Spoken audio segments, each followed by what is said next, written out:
Hey VC, it's Trevor back with another flat round and spun, here to do a contest entry for Steve at All the World's a Stage, a channel that I just recently got introduced to by Gary at Physical Format Rock and Roll. The contest is, what is your first concert? So, I checked out that video first and then went back and checked out Steve's other videos, and he digs his classic rock, a lot of bands I dig, and a lot that I'm learning from him. Both have a big love for Alice Cooper and Black Sabbath, so it was cool to watch his channels. So we'll get to the task at hand here. Also, this video, of course, was in celebration of him making it to 250 subscribers, and he's well surpassed that. I think he's probably already close to 300, if not at 300 or above, which of course I'm sure he'll be gaining momentum like a snowball going down the hill. So anyhow, we'll get to my first real concert. I'm going to go with the concert I chose to go to.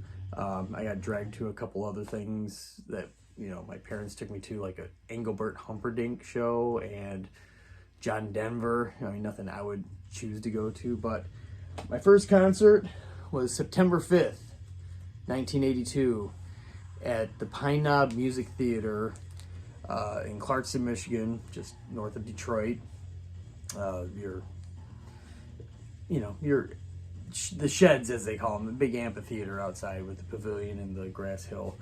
And that first concert was the J. Geils Band touring Freeze Frame. And one of those things, like, you never forget your first. This was an amazing show.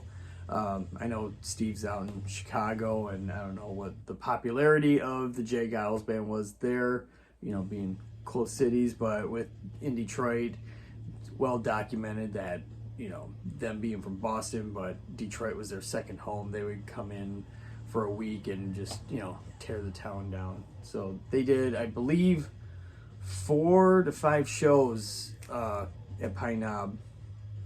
And the cool part was about a couple months later, I don't think it was that long afterwards, I'll have to do some research on when it came out, but later that year, they compiled a bunch of the tracks from those shows and created the album Showtime, something that many crate diggers have probably found in the bargain bin, because I don't think this sold that well.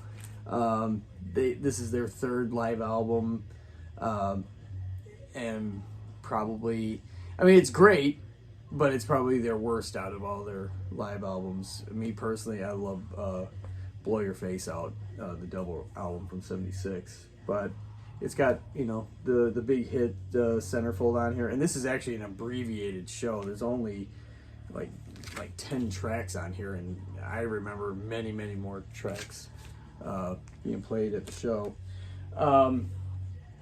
I think, you wanted ticket prices. I think the pavilion were like $10 or $12, and the lawn was like $8 or $10. I can't remember. It was only like a $2 difference between the two. I went with my uncle, who was only 9 years older than me, so he was more like a big brother to me. I was 11 going on 12 at the time. Went with a few of my cousins, and we just had a blast. It was awesome. The opening act was the Motels.